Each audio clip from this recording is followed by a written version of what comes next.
6장 2절. 언젠가 예수가 제자들과 함께 배를 타고 호수를 건너간 적이 있었다.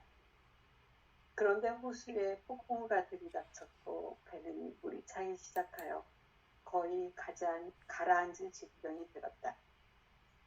그런데 예수는 배 뒤쪽 끝에 누워서 잠이 들었다. 제자들이 그를 흔들어 깨우면서 말했다. 선생님, 우리가 모두 죽어버려도 선생님에게는 정말 아무것도 아니란 말입니까? 이윽고 폭풍우가 누그러졌을 때 예수님이 그들에게 말했다. 여러분은 왜 두려워하십니까? 여러분은 영혼의 생명을 믿지 않고 있습니까? 한 번은 예수가 어떤 남자에게 말했다. 나를 따르십시오. 먼저 거기까지만 읽고 먼저 앞부분을 좀 하도록 해보겠습니다. 이제 톨스토이 복음서를 보면서 이제 톨스토이 복음서는 이 네 개의 사복음서를 하나의 복음서로 이렇게 합쳐서 하나의 스토리의 맥락을 만들어서 이렇게 쓴 거잖아요. 실제로 톨스토이 복음서에 보면 오늘 앞에 읽었던 대목이 나와요. 이게 어디서 나오는 거냐면 마테오복음 8장 23절에서 27절에 나오는 말씀인데 마테오복음의 공동번역에서는 잔잔해진 풍랑이라는 이름의 대목이거든요. 그러니까 마테오복음이 어떻게 나오냐면 예수께서 배에 오르시자 제자들도 따로 올랐다. 그때 마침 배에 거센 풍랑이 일어나 배가 물결에 뒤집어지게 되었을 때 예수께서 주무시고 계셨다. 제자들이 곁에 가서 예수를 깨우며 주님, 죽게 되었습니다. 살려주십시오. 하고 부르짖었을 때 예수께서 그들에게 그렇게도 믿음이 없느냐? 왜 그렇게도 겁이 많으냐? 하시며 일어나 바람과 바다를 꾸짖으시며 사방이 아주 고요해졌다. 사람들은 눈이 희둥그레져서 도대체 이분이 누구인데 바람과 바다까지 복종한단 말인가 하며 수군거렸다. 이렇게 나온단 말이에요. 마태복음에. 근데 톨스토이 복음서의 특징은 예수님이 일어나서 바람아 잔잔해져라 이런 이 대목을 빼버려. 풍랑아 잔잔해져라 이런 대목을 빼버려. 그 얘기는 실제로 그 예수님이 풍랑아 잔잔해져라 바람아 잔잔해져라 하는 대목이 있었던 게 아니고 후대에 이 성경 편집 기자들이 이걸 집어넣은 방식이란 말이죠. 너무 분명하잖아요? 여러분들이 보통 사복음서를 읽으면서도 그런 느낌 안 들어요? 예수님이 바다를 향하여 바람아 잔잔해져라 풍랑아 잔잔해져라 이렇게 했단 말이에요. 너무나도 신비적인 요소잖아. 그래서 풍랑과 바람이 잔잔해졌고 사람들이 저분이 도대체 누구시길래 바람과 풍랑까지 잔잔해질까 라는 말을 집어넣었어. 근데 톨스토이는 그 부분을 빼버렸단 말이에요. 이게 나는 예수님의 복음을 읽어내는 톨스토이의 그 흐름을 좀 볼 수 있을 테고 이게 온볼에 더 가깝다고 본 거죠. 자 봐요. 언젠가 예수가 제자들과 함께 배를 타고 호수를 건너간 적이 있었다. 그런데 호수에 폭풍우가 들이쳤고 배는 물이 차기 시작했고 거의 가라앉을 정도가 됐다. 그런데 예수는 배 뒤쪽에 누워서 잠이 들었다. 이렇게 설명하지요. 잠이 들었다. 제자들이 예수님을 흔들어 깨우면서 말하기를 선생님, 우리가 모두 죽어버려도 선생님께서는 정말 아무것도 아니란 말입니까? 이렇게 질문하면서 이윽고 폭풍우가 누그러졌을 때 이런 게 없어. 그런 말이. 누그러졌을 때 예수는 그들에게 말했다. 여러분은 왜 두려워하십니까? 여러분은 영혼의 생명을 믿지 않고 있습니까? 이렇게 얘기를 하는 거 봐. 사실은 어떤 사실이 있긴 있었어. 풍랑이 일어난 사실도 있었고 그리고 그 풍랑이 잔잔해진 사실도 있었어. 이것에 대해서 그 마테오 복음서에서는 예수님이 풍랑도 바람도 잠재우시고 왜 너희들은 그렇게 믿음이 없느냐라고 꾸짖으시며 풍랑이 그리고 바람이 잔잔해졌다라고 얘기를 함으로써 후대 사람들이 이 성경을 읽을 때 정말 예수는 신이야. 우리하고는 범접할 수 없는 서로 다른 가까이 하기 너무 먼 당신이야. 이렇게 볼 수밖에 없는 대목이 바로 이런 대목이에요. 그쵸? 그런데 실제로 예수님은 그런 방식으로 우리를 가르치지 않으셨단 말이에요. 폭풍과 그리고 호수가에서 풍랑이라고 하는 것은 세상의 경계 대상을 얘기하는 거예요. 그죠? 우리가 삶 과정에서 인생사 풍랑, 그렇지, 보통 인생사 풍랑이라고 그렇지 않습니까? 예측 못하는, 일상적이지 않는 수많은 경계들을 경험하고 살잖아요. 갑자기 아들이 죽어버린다든가, 예? 갑자기 사업이 망해버린다든가, 정말 예측 못한 상황들을 경험한다든가, 또는 더 나아가서는 정말 인간관계의 파탄 지경이 나버린다든가, 아주 몸의 건강이 무너져 버린다든가, 이런 그 인생사 풍랑에 기대치 않는, 또 일상적이지 않는 놀라운 현상을 폭풍으로 얘기하면서 이제 들려주시는 과정 속에서 우리가 필히 알아야 할 부분 중에 하나, 그 세상 경계 풍파 안에서도 절대로 흔들리지 않는 영원하고 무한하고 절대 불변에 흔들리지 않는 내가 있다. 너희들이 그 나를 분명히 알아차리면, 그 나로서 살면 세상의 혼돈 속에서도 수많은 일이 있지만 아무 일도 없는 그 자리가 분명해질 거다 라는 이 가르침을 주는 거예요. 그러니까 기본적으로 여러분들이 왜 그렇게 두려워하십니까? 여러분은 영혼의 생명을 믿지 않으십니까? 영혼의 생명이 바로 이 생명을 얘기하는 거예요. 부활의 생명, 영원한 생명, 눈에 보이지 않는 생명. 여기서는 뭐라고 하냐면 영혼의 생명이라고 얘기하죠. 이걸 사실은 기본적으로 지금 여기 이 생명을 얘기하는 거예요. 아시죠? 바로 지금 여기 이 생명, 나의 본 성품, 하느님으로부터 받은 성품. 그래서 하느님의 성품이 지금 여기 있는데, 지금 여기 이 성품 자리가 분명하지 않으면 그렇게 외부적인 경계 대상에 출렁거려버려, 같이 끄달려버려. 그런 경우들이 많으시죠? 어때요? 우리 보통 그 미사 때 영성체를 모실 때 사제가 뭐라고 합니까? 코르푸스 크리스티, 그리스도의 몸이라고 말하는 그 몸이 나요.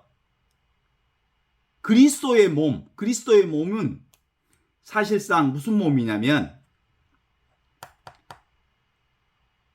그리스도의 몸, 신비의 몸을 얘기해. 코르푸스 미스테리쿰, 신비 자체의 몸을, 그 신비의 몸이 나야, 나. 이 육체적 몸이 아니고 부활한 몸, 그리스도의 몸, 이걸 다른 말로 얘기하면 의식 그 자체인데, 어떤 의식이냐면 예수가 가지셨던 의식인데, 이 의식이 바로 그리스도 의식이에요. 그리스도 의식. 그리스도 의식이 지금 여기 있는 이 의식이에요. 깨어있는 의식을 그리스도 의식이라고 그래. 지금 여기를 사는 의식이 바로 그리스도 의식이고, 그리스도 의식이 바로 부활의 몸이고, 그리스도 의식이 바로 신비의 몸이고, 그리스도의 몸이 바로 영원한 생명의 몸, 이치 없는 참 사람이 바로 나여, 진짜 나여. 이 자리가 분명하면 세상의 풍파 속에서도 흔들리지 않을 터인데, 너희들의 분명한 자리, 자기 자신을 아직 깨닫지 못해서 그렇구나 라고 하는 부분들을 사람들에게 깨우쳐 주기 위해 이 복음을 쓰신 거 아닌가? 어때요? 그런데도 불구하고 마테오 복음을 읽으면 이렇게 나오죠. 제자들이 우리 죽게 되었습니다. 당신은 우리가 죽게 되었는데도 잠을 자고 계십니까? 라고 우리 살려주십시오. 그래. 그랬더니 예수께서 그들에게 아이 이놈들아 너희는 어찌하여 그렇게 믿음이 없느냐? 어찌하여 그렇게 겁이 많느냐? 하시며 일어나서 바람과 누구를? 폭풍을 꾸짖으셨다. 조용해져라 잠잠해져라 했더니 잠잠해졌다. 그래서 사람들이 놀래버리는 거예요. 사람들의 눈이 휘둥그레져서 도대체 이분이 누구란 말인가?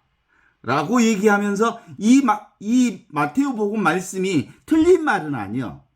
사실은 이 자리에서 보면 이 깨달음의 눈으로 보면 예수님의 의식으로 보면 실제로 밖으로 드러나는 풍랑, 세상 풍랑, 경계 대상이라고 하는 것은 잠시 일어났다 사라지는 것이기 때문에 이 자리에서 호통칠 수 있어.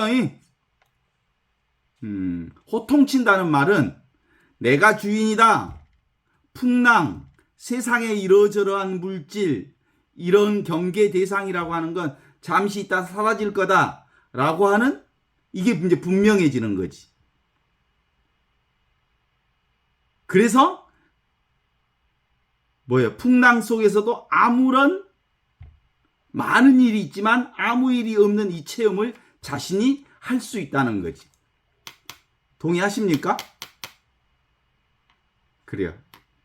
일부러 그 미자결의 비결이라고 자식을 헤매이게 만들어서 자신이 절대로 자식이라고 하는 놈이 세상 풍마에 굴복하지 않도록 하기 위한 훈련 방법. 이게 미자결의 비결이라고 그래. 응? 사자는 초원에 살고 있는 사자는 자기 새끼를 벼랑 끝에 밀어 넣으라. 그래서 벼랑 끝에서 끝끝내 살아남은 자식만 키우는 방식으로 사람들을 훈련시킨다고 그래. 그러면 자기 자식들을 훈련시킨다고 그러잖아. 적자생존의 방식으로, 정글의 법칙으로 스스로 살아남도록 훈련시키는 방식. 실제로 우리가 하는 이 공부도 뭐예요? 세상의 어마어마한 풍랑 속에서도 껐득하지 않고 두려워하지 않고 다른 말로 얘기하면 쫄지 않고 당당하게 자기 자신으로 살아가도록 하게 하는 게 이 공부의 핵심 아니겠습니까? 동의하시죠? 그 인류의 최고의 스승이라고 말했던 소크라테스의 말도 그런 말이야. 네 자신을 알라.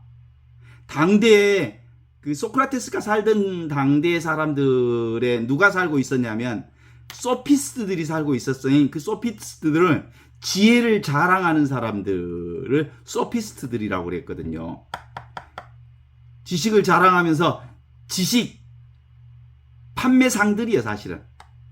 그래서 그들은 변론술 같은 것들을 사람들에게 가르쳐서 세상에 테크닉으로 세상을 이기는 방식, 이걸 가르쳤어요.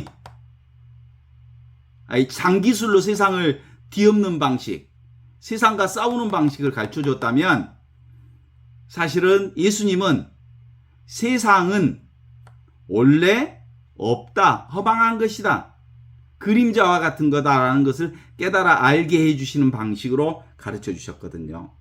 그래서 너 자신을 알고 있다는 너는 누구냐? 네 자신을 알고 있는 너는 누구냐? 이렇게 질문을 하죠. 이게 메타인지를 깨달아 알도록 소크라테스는 사람들에게 얘기한 거예요. 나라고 하는 것을 알고 있는 그 나가 누구냐? 그러면 선생님은 선생님 자신을 아십니까? 라고 어떤 제자가 얘기해. 그랬더니 나는 내가 누군지 모른다는 사실을 내가 안다. 나라고 하는 것은 알 수 없는 내가 진짜 나다. 이해할 수 없는 내가 진짜 나다. 잡을 수 없는 내가 진짜 나다. 모양 없는 내가 진짜 나다. 느낌 없는 내가 진짜 나다. 소리 없는 침묵의 내가 진짜 나다. 그래서 나라고 하는 건 뭐예요, 실제로는?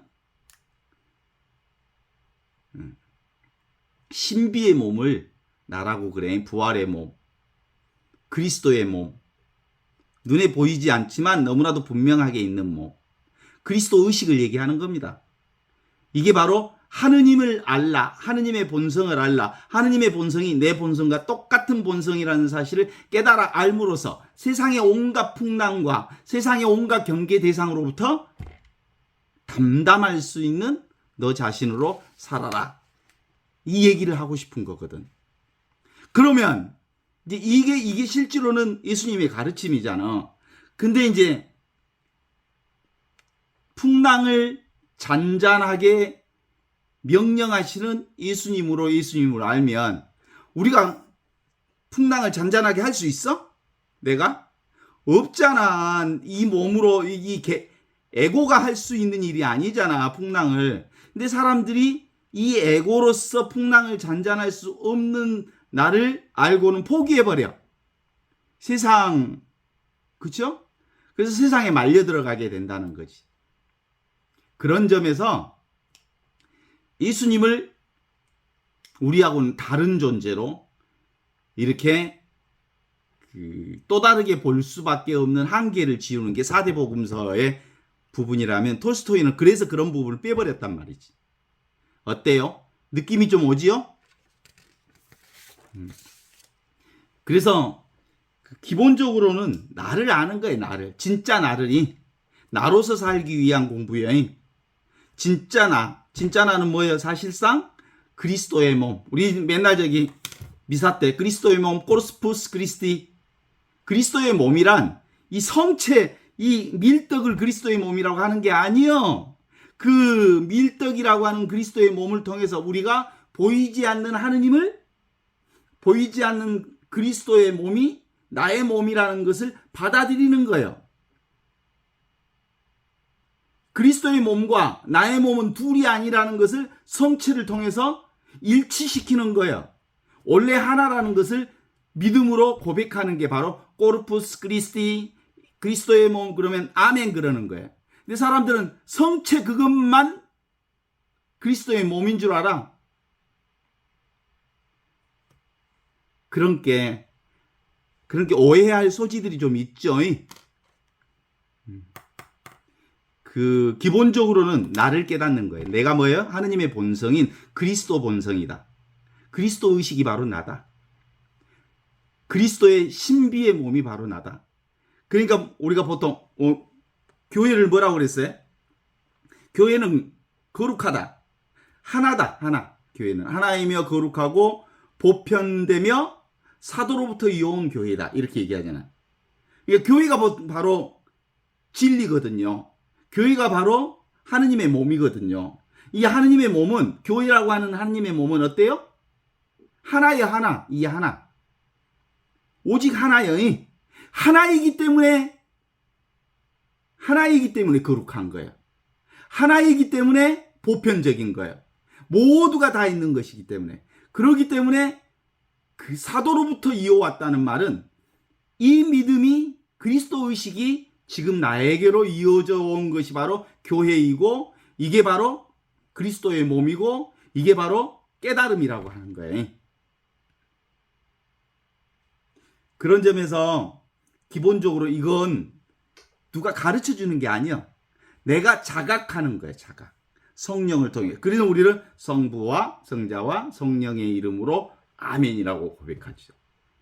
성부, 보이지 않는 하느님이, 성자, 보이는 세상 안에서 성령으로 둘이 아닌 하나라고 하는 것을 고백하는 게 성부와 성자와, 성부, 성자가 성령으로 하나다. 이걸 맨날 고백하는 거예요. 성령으로만이 둘이 아닌 하나라는 것을 고백할 수 있다. 성령을 통하지 않으면, 하느님의 문이 열려지지 않으면 내가 알 수 있는 게 아니고 하느님의 은혜로 인하여 비로소 보이는 세상과 보이지 않는 하느님이 둘이 아닌 이 하나라고 하는 것을 깨우쳐 알 수 있는 거다. 이게 삼위일체 성호경이의, 한번 그거 봐요. 성부와 성자와 성령의 이름으로 아멘. 성부 하느님이 보이는 세상과 근본의 본성에 있어서 온전히 하나라고 하는 것을 성령을 통해서 믿습니다. 아멘, 아멘이 뭐예요? 그렇다고 내가 믿습니다. 이렇게 얘기하는 게 성호경이요. 그러면서 또 영광성으로 그걸 발전시킨다면 성부와 성자와 성령께서 이 삼위일체 하느님이 처음과 같이 이제와 항상 영원히 그렇습니다. 이런 거예요. 둘이 아닌 하나라는 것이 영원히 그렇습니다. 둘이 하나로 거룩하다는 것이 영원히 그렇습니다. 둘이 하나로 거룩하다는 것이 평등하고 보편적 진리입니다. 늘 그렇습니다. 이걸 믿습니다. 이게 바로 영광송의 기도란 말이죠. 그런데 이건 아무리 가르쳐줘도 도구마로 가르쳐줘도 땡이야. 도구마로 가르치니까 땡이야. 그것을 자기 스스로 성령 안에서 깨달아 경험할 때만이 이 기도가 가능해지는 거예요. 동의하시죠? 그래서 이건 누가 가르쳐주는 게 아니에요. 스스로. 그래서 옛날에 유명한 도둑 얘기가 있어. 그 도둑이 최고의 경력을 자랑했던 인도의 최고의 도둑놈이 있었대요. 그런데 이제 은퇴 나이가 되어가지고 그 도둑 기술을 자식에게 전수해 주어야 되겠는데 도둑 기술이란 아버지가 가르쳐 준다고 해서 되는 일이 아니라는 것을 알았어. 그래서 이제 때가 되어서 아들을 데리고 그 동네의 최고 부잣집 광문을 딱 열고 아들을 푹 집어넣고는 광문을 꽉 잠가버렸어. 두지에다 집어넣어놓고는. 그 열쇠를 딱 잠가놓고는 도둑이야! 하고 아버지가 자식을 부잣집 광 두지에다 집어넣어놓고 도둑이라고 소리치고 도망가버렸어. 그랬더니 그 부잣집 머슴들이 막 몽둥이 하나씩을 들고 그 광으로 들어왔단 말이에요.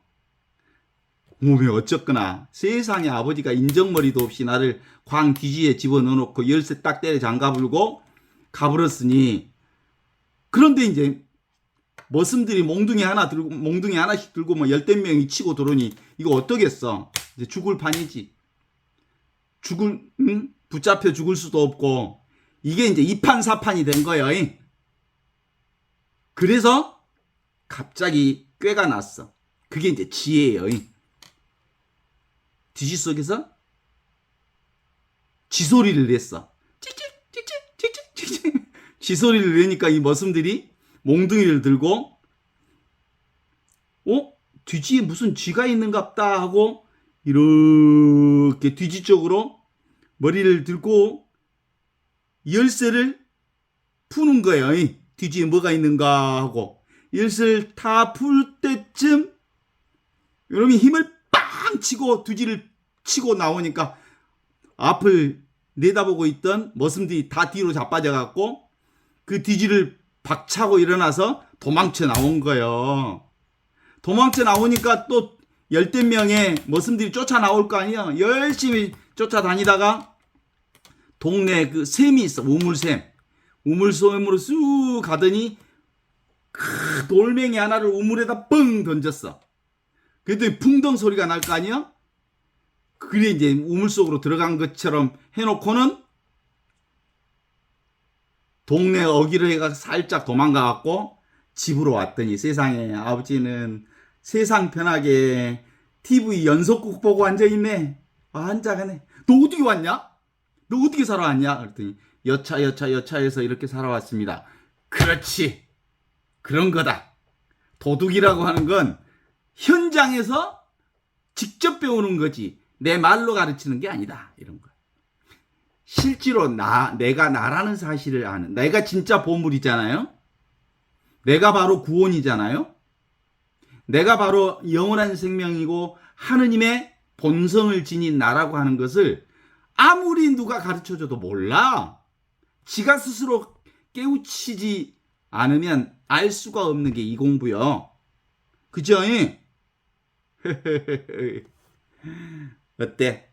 때가 되면 자연스럽게 안다는 것을 그리스도교에서는 뭐라고? 하늘이 도와주셔야 가능해. 그 하늘이 도와주신다는 게 바로 성령께서 내 꼭지를 확 돌려주실 때야 비로소 아하, 하느님이 바로 나고 내가 바로 하느님이구나. 하느님과 이 세상이 둘이 아니구나. 하느님이 이 세상에서 이렇게 활짝 펼쳐져 있구나. 하느님 아닌 것이 아무것도 없구나. 이걸 깨우치 않은 거예요. 내가 누구야? 하늘의 본성을 지지고 있는 영원한 생명. 코르푸스 크리스티. 그리스도의 몸이 나여. 코르푸스 미스테리 꿈. 신비의 몸이 나여. 그래서 교회를 뭐라고 해? 교회는 그리스도를 머리로 하고 그리스도를 머리로 한 신비체다 그러잖아요. 그리스도를 머리로 한다는 것은 그리스도 의식이 바로 깨어있는 의식이야.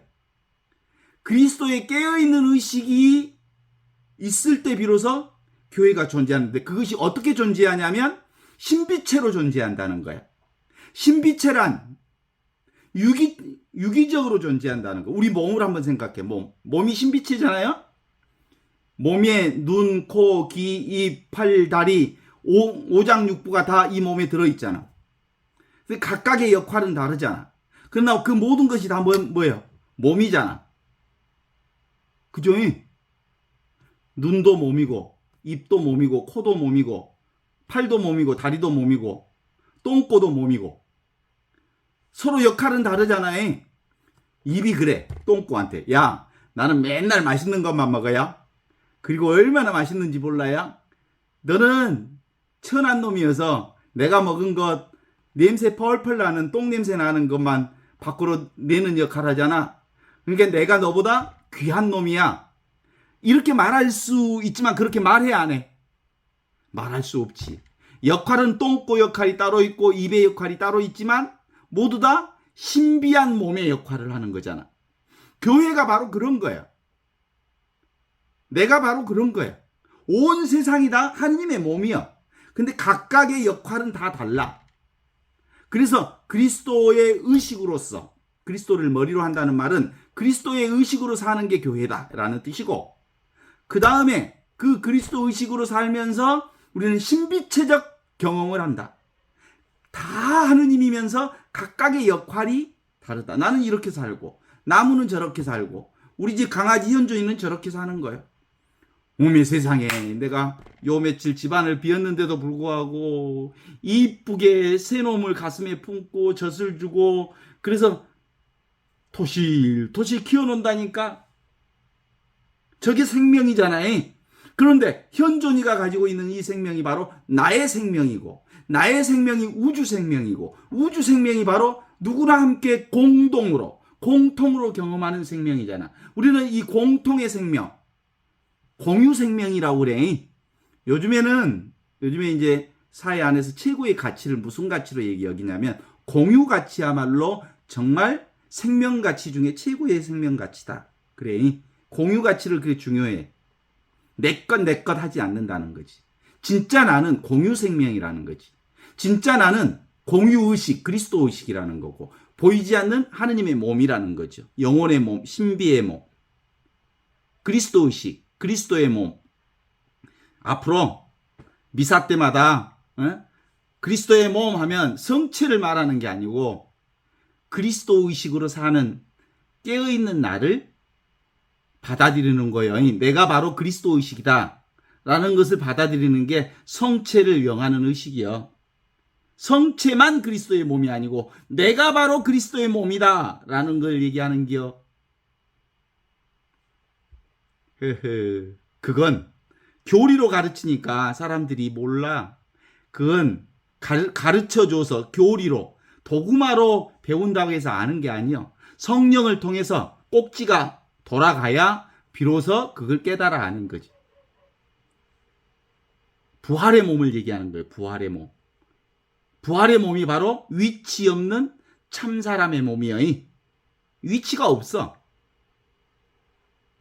그래서 세상이라고 하는 이 폭풍의 내용에서 벗어나서 세상은 있지만 세상을 초월한 그 자리가 바로 내 자리요, 그리스도의 자리요, 부활의 몸이요, 신비의 몸이요, 그리스도의 몸이다. 이렇게 보는 거예요. 지금 여기가 바로 우리가 그걸 살잖아요. 지금 여기 이 순간이 바로 그리스도의 몸을 사는 순간이에요. 어때? 보고 듣고 느끼고 아는 이것은 다 내용이잖아. 내용. 세상의 모든 경험, 폭풍의 경험도 바로 보고 듣고 아는 이 경험을 얘기하는 거예요. 그런데 그 경계 대상에서 벗어나서 기본적으로 지금의 힘을 믿는 사람. 여러분, 지금의 힘을 믿어 안 믿어? 지금의 힘이 바로 궁극적인 힘이요, 하느님의 힘이고 그리스도의 몸이 우리에게 부여해 주신 힘이고 파워지. 영적 파워, 여기의 힘, 궁극의 힘. 그걸 믿으면 폭풍에서도 쫄지 않고 당당할 수 있다라고 하는 게 이 복음의 핵심이라고 볼 수 있죠. 지금 여기 이 순간의 힘이 또렷해지면, 그리스도 의식이 또렷해지면, 그리스도 의식이 바로 진정한 의미의 빛이잖아. 그 빛으로 살면 그림자는 없어져. 그림자는 있지만 그림자일 뿐이지 세상은 그림자거든요. 그래요, 안 그래요? 그림자잖아, 세상은. 그래서 분명하게 핵심적으로 그거. 그래, 안 그래? 세상이라고 하는 것은 물거품 같고 그림자 같고 번개불 같고 또 금방 사라질 환상과 같은 것들이잖아. 그런데 실제로는 이 그리스도의 빛이 딱 오면 그건 금방 사라지는 것들이어서 폭풍 위에 우리가 매달리지 않을 수 있어. 고통도 세상 풍파지. 고통 힘들어. 나도 힘들어. 아프면 힘들어 죽겠어. 힘들어 죽겠지만 잠시 왔다 가는 실체가 없는 것이야. 그러니까 너무 그것에 힘들지만 그것에 매달리지 않아도 돼. 힘드는 것을 충분히 수용해. 아플 때 아파. 애로울 때 애로우면 돼. 애로운 것이 영원하지는 않아. 금방 사라져. 고독해. 나도 고독하지만 고독이 영원하지 않아. 금방 또 재밌는 일도 있어. 이 모든 것이 합해져서 우리의 생명 전체가 어우러져 살고 있음을 아는 거지. 우리는 근본적으로 내가 뭐야? 코르푸스 크리스티. 그리스도의 몸이야, 내가. 이걸 성체를 통해서 고백하는 거예요. 근데 성체만 밀떡이 그리스도의 몸이라고 그걸 받아내고 그걸 벌벌 떨고, 어떤 사람은 막 난 저기 그 성체 때문에 되게 고생 많이 한 사람이거든요. 그 성체 때문에 고생 많이 했다는 말은 누가 고발했거든요, 주교님에게. 참 웃겨. 그래가지고 내가 주교님한테 불려가갖고, 자네가 성체를 훼손시켰다는데 그게 사실인가? 누가 보고를 했답니까? 구체적인 얘기는 말하지 않겠지만 이 우상숭배와 같은 성체 신심, 그런 얘기 말고 진짜로 그리스도의 몸, 우리 모두가 그리스도의 몸이라고 하는 것을 성체 성사를 통해서 우리가 확인받는 거예요. 그리고 믿음으로 고백하는 거예요. 아시죠? 그러니까 밀떡도 그리스도의 몸이요. 그리스도의 몸이 아닌 게 없으니까. 온 천하가 다 그리스도의 몸이니까 밀떡만 그리스도의 몸이라고 말하는 순간 우상이지. 그렇지 않아? 그러니까 우상 숭배한 거지. 그죠? 그건 그리스도의 의식이지. 그리스도의 의식을 통해서 그리스도의 몸을 고백하는 거지. 그래서 근본적으로 수많은 세상사 느낌의 경험, 형태의 경험, 이미지의 경험, 의지의 경험, 분별의식의 모든 경험들이 다 어디에서 나온 경험이냐면 이 그리스도 의식을 통해서 하는 경험들이야. 그러니까 그리스도 의식을 통해서 경험하는 모든 것들이 다 그리스도의 몸이야. 깨달음을 통해서 드러나는 모든 것들은 다 하느님의 몸이야. 그래서 우리가 자꾸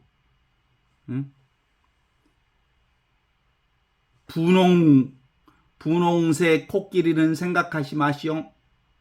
절대로 분홍색 코끼리는 생각하지 마. 내가 오늘 분홍색 옷을 입었는데 분홍색 코끼리 생각하지 마.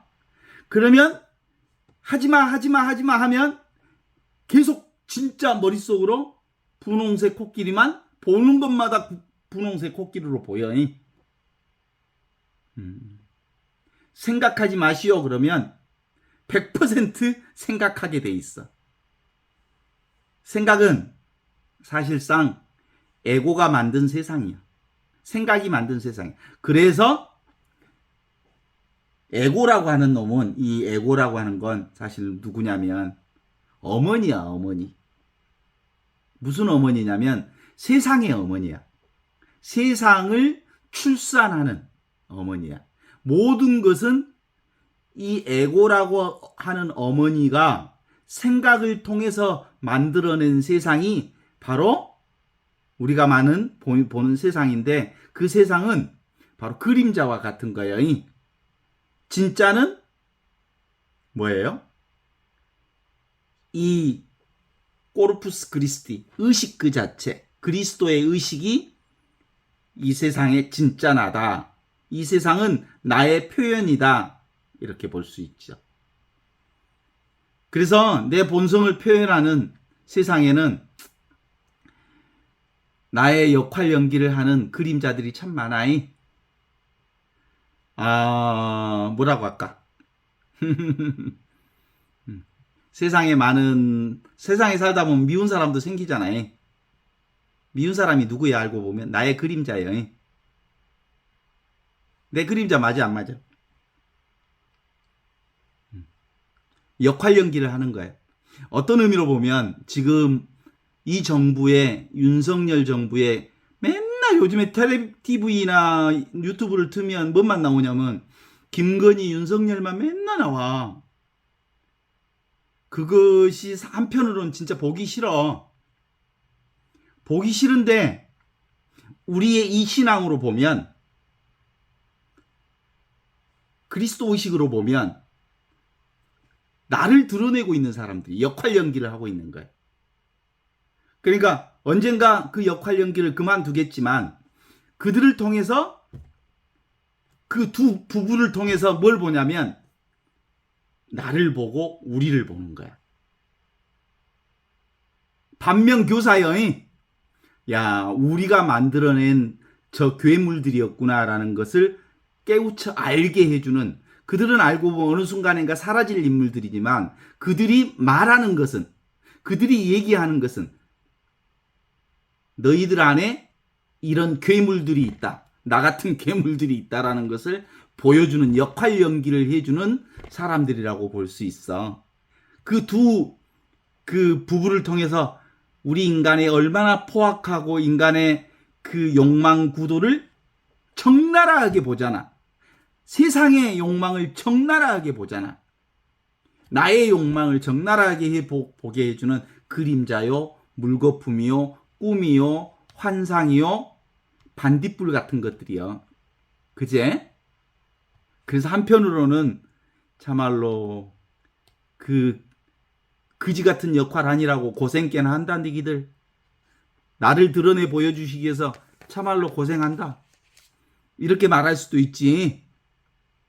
그러나 빨리 그것들이 우리 안에서 깨달음이 와서 저것이 바로 우리가 만들어낸 거다라고 해서 그 나의 또 다른 어두운 모습들을 우리 무슨 의식이라고 그래요, 여러분? 이 함께 공유하는 그리스도 의식이 그들을 제거하는, 함께 제거하는 방식들을 함께 모아내야 할 것 아니겠어요? 누구요? 나는 누구 의식이다? 나는 의식 자체다. 그리고 그리스도 의식이다. 그리스도 의식이요, 신비의 몸이다. 영혼의 생명이다. 거기서 있는 그대로의 세상 풍파는 나를 드러내고 있는 삶의 연극을 경험하고 있는 거다. 나를 보고 있는 거다. 이렇게 알아차릴 수 있을 것 같아요. 자, 그러면 그 다음 읽어주세요.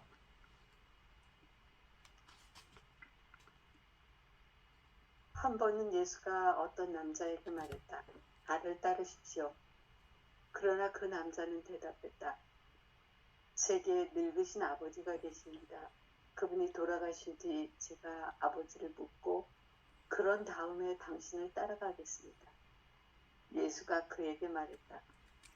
죽은 사람들은 죽은 사람들이 묻도록 하십시오. 죽은 사람의 매장은 죽은 사람들이 보살피는 것입니다. 그러나 살아있는 사람들은 항상 아버지의 뜻을 실천하며 살아갑니다. 참된 생명을 바란다면 당신은 아버지의 뜻을 완수하고 아버지의 뜻을 온 세상에 알리십시오. 육체의 죽음은 자신을 아버지의 뜻에 바친 사람에게 두려운 것이 될 수 없다. 영혼의 생명은 육체의 죽음에도 불구하고 계속되는 것이기 때문이다. 예수는 영혼의 생명을 믿는 사람은 두려워할 것이 하나도 없다고 말했다. 어떠한 걱정거리도 사람이 자신의 영혼 안에서 사는 것을 막을 수는 없는 것이다. 여기까지. 가족이 거기까지. 친척과 가족의 일에 관한 걱정으로 영혼의 생명을 방해해서는 안 됩니다. 여기까지인데요. 이게 이제 두 번째 얘기가 시작이 돼요. 이 두 번째 얘기는 제게 늙은 아버지가 계십니다. 나를 따르십시오 라고 했더니 제게 늙은 아버지가 있습니다. 그분이 돌아가신 뒤에 제가 아버지를 묻고 그런 다음에 당신을 따르겠습니다. 그랬더니 예수님이 죽은 사람은 죽은 사람들이 묻도록 하십시오. 이렇게 얘기해요. 그러니까 기본적으로 늙은 아버지가 뭐예요? 세상 경계를 얘기하는 거예요. 눈에 보이는 세상에서 내가 처리할 일들이 아직 많이 남았습니다. 내가 해야 할 일이 많이 남았습니다. 지가 하는 일이 아니거든 사실은. 무슨 지가 할 일이 있어. 모두가 하느님이 하시는 일이야. 우주 생명이 하는 거야. 하느님이 하시는 거예요. 그리스도 의식이 세상을 드러내고 있고 그리스도 의식을 통해서 삶이 이렇게 이어져 나아가고 있는 건데 지가 하겠다는 거예요. 그러니까 이게 뭐예요? 분별 대상의 경계에 갇힌 사람을 얘기하죠. 그래서 죽은 사람은 죽은 사람들이 묻도록 하십시오. 죽은 사람의 매장은 죽은 사람들이 보살피는 것입니다. 여기서 죽은 사람은 뭐냐면 깨어있지 못한 사람이 육신만 보는 사람, 대상 경계만 보는 사람, 세상 풍파만을 쥐고 앉아있는 사람, 이런 사람 죽은 사람이야. 잠자고 있는 사람이라고 하기도 하고 그러죠. 그러나 살아있는 사람은 항상 아버지의 뜻에 따라 살아갑니다. 참된 생명을 바라면 당신은 아버지의 뜻을 완수하고 아버지의 뜻을 세상에 알리십시오. 육체의 죽음은 자신을 아버지의 뜻에 바친 사람에게 두려운 것이 될 수 없습니다. 영혼의 생명은 육체의 죽음에도 불구하고 계속되는 것이기 때문입니다. 이렇게 얘기하고 있죠. 어때요? 지금 여기 이 살아있는 하느님의 생명을 자기 본성을 깨달으면 살아있는 생명이고 자기 본성을 깨치지 못한 사람은 잠자고 있는 죽은 생명이에요. 그래서 깨닫는다라는 말을 쓰는데 이게 어느적 구조 문제로 얘기한다면 깨자는 뭐예요? 깨트린다라는 뜻이죠. 깨닫는다, 부서뜨린다라는 뜻이에요. 뭘 부서뜨려? 고정관념을 부서뜨린다. 그래서 닫는다는 말은 닫다. 디귿 받침의 닫다와 히읗 받침의 닫다는 발음이 같아. 어디에 닫다라는 말이잖아. 깨닫는다라는 말은 그래서 고정관념, 망상, 생각, 분별을 깨달아서 깨버려서 망상을 깨버려서 고정관념을 깨트려서 어디에 다 진리에 맞닿는다 이런 뜻이지. 참된 나를 깨달아 안다. 뭔만 깨버리면 돼? 고정관념만 깨면 우리는 진리 안에서 산다. 이게 깨닫는다는 뜻이야. 그런 점에서 기본적으로 고정관념이라고 하는 건 기본적으로 뭐가 고정관념이 대상경계가 실제하다고 보는 게 사실은 대상경계 세상의 것들은 다 일어났다 사라지는 그림자와 같은 거잖아요. 진짜는 무엇이에요? 빛이요. 빛이 있으니까 그림자가 생긴 거지. 근데 그림자가 먼저라고 생각하면 뭐가 거꾸로 뒤집힌 거야? 본만이 전도된 거야. 뭐가 먼저예요? 빛이 있은 게 그림자가 있는 거예요. 그림자가 있은 게 빛이 있는 게 아니요. 빛이 있으면 그림자, 빛을 전제로 한 그림자예요. 어때? 동의하십니까?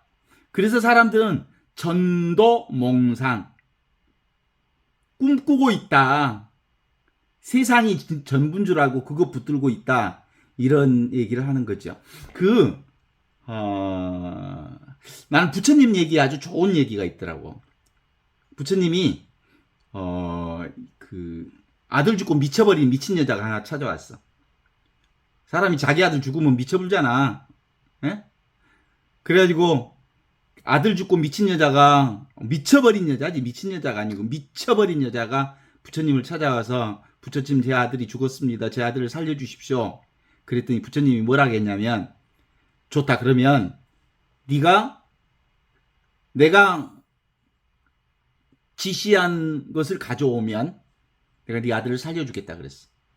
온 세상 곳곳에 돌아다녀서 계자씨를 하나 구해와라. 근데 그 계자씨가 어떤 계자씨를 구해오냐면 집집마다 방문해서 죽은 자가 없는 집안에서 계자씨 하나를 구해오면 내가 네 자식을 반드시 살려주겠다. 그래서 아들 죽고 미쳐버린 여자니까 아들 살릴 욕심으로 온 세상을 돌아다니면서 계자씨 하나를 죽지. 응? 죽음이 없는 집안 있습니까?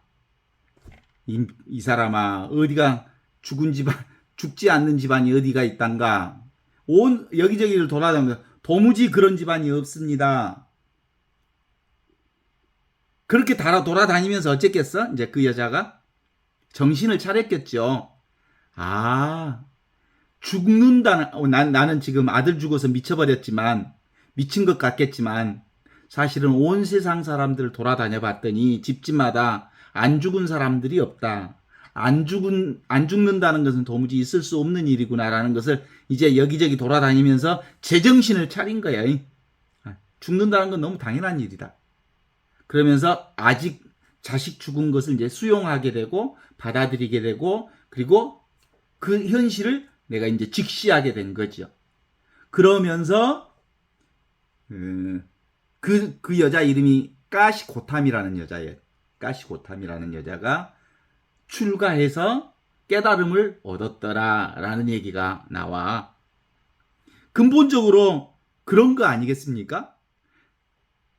이 육신이 영원할 것 같다라고 하는 것. 이 눈에 보이는 것을 붙들고 그걸 붙잡고 사는 인생에게 한마디 한 거지.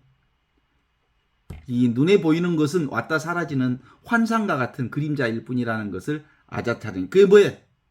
깨닫는다는 말은 고정관념을 깨부셨더니 아주 자연스럽게 진리를 깨달아 알게 되었다. 이게 깨닫다라는 말이라고 볼 수 있죠. 이게 바로 우리는 육체적 몸이 아니라 영원한 몸으로 살아. 그리스도의 몸으로 살아. 그리스도 의식으로 산다고. 신비의 몸으로 산다고. 근본적으로 하느님 아버지의 뜻이라고 하는 건 바로 깨달음의 접근 방식을 하느님의 뜻대로 사는 거죠. 지금 여기를 사는 것. 지금 여기 살아있는 하느님을 사는 것. 이게 사견에서 정견으로 돌아오는 거예요. 우리 인간의 생각이라고 하는 건 다 사실 눈에 보이는 것을 쥐어잡고 싶어하는 이 마음을 내려놓고 눈에 보이지 않는 영원한 생명이 진짜 나라는 것을 깨달아 아는 것을 얘기해. 이게 바로 나 자신이니까. 나의 본성은 그리스도의 몸은 그리고 신비의 몸은 코르푸스 미스테리꿈 코르푸스 그리스티 부활의 몸 영원한 생명의 몸은 지금 여기 이걸 철학적으로는 아프리오리라 그래. 선험적인 경험하기 이전부터 있었던 것. 선험적이다 그러고 선험적. 경험 이전의 몸. 그게 지금 이 몸, 이 순간의 몸을 얘기하는 거거든요. 뭐야? 그게 이거야. 이 소리를 듣는 이거. 이 소리를 듣는 것은 천지창조 이전부터 있었던 말씀이야. 이게 말씀이에요. 이게 공적 영지한 텅 비어 있으면서 신령하게 모든 것을 다 아는 이거. 너무 간단해. 그걸 너무 간단해서 사람들은 세수하다가 코 만지기보다 쉽다고 그랬어. 그잖아요. 다 이거 쓰고 살잖아. 이 그리스도의 몸으로 살잖아. 이 신비의 몸, 이 보이지 않는 몸. 당신은 이 현존을 인식하고 있습니까? 네, 그렇습니다. 다음 읽어보세요. 또 한 번은 한 남자가 예수께 말했다. 거기. 또 한 번은 한 남자가 예수에게 말했다. 저는 당신의 제자가 되고 당신이 명령하시는 대로 아버지의 뜻을 완수하고 싶습니다. 다만 제가 먼저 집안일을 처리하도록 허락해 주십시오. 예수가 그에게 말했다. 쟁기를 잡은 농부가 뒤를 돌아보자니 그는 밭을 갈 수 없습니다.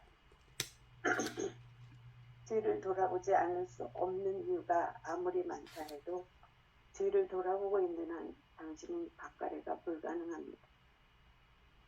당신은 자기가 갈고 있는 밭이랑 이외의 다른 것은 모두 잊어버려야만 합니다. 그래야만 비로소 제대로 밭을 갈 수 있습니다. 아버지의 뜻을 실천하는 것이 육체의 생명을 위해 어떤 결과를 초래할지 염려한다면 그것은 쟁기를 잡은 농부가 뒤를 돌아다보는 것과 같고 당신은 참된 생명을 이해하지 못했으며 그것에 따라 살 수도 없습니다. 육체적 삶의 즐거움은 사람들에게 중요한 것으로 보이지만 그 즐거움에 대한 염려는 헛된 것이다. 삶에서 실제로 중요한 단 한 가지는 아버지의 뜻을 밝히고 거기 주목하고 실천하는 것뿐이다. 아멘. 네. 이 세 번째 이야기는 그 얘기죠. 저는 당신의 제자가 되고 당신의 명령하시는 아버지의 뜻을 완수하고 싶습니다. 다만 제가 먼저 집안일을 처리하도록 허락해 주십시오. 이렇게 얘기하는 건데 이것도 지 일 먼저 하겠다는 거예요. 자기 의지가 있어. 그랬더니 그거 아니다. 쟁기를 잡은 농부가 뒤를 돌아보던 것은 밭을 갈 수가 없다. 이게 과거 돌아보지 마라. 미래도 돌아보지 마라. 지금 여기 이 현존뿐이다. 그죠? 현존뿐이다. 쟁기 잡고 뒤돌아보는 건 과거예요. 과거. 그리고 쟁기 잡고 미래를 꿈꾸는 것도 사실은 지금을 제대로 살지 못하게 만들어. 여러분은 현존을 인식하고 있습니까? 현존은 어디를 사는 사람이 현존이야? 지금 여기를 사는 사람인데 그게 바로 그리스도의 몸으로 사는 사람.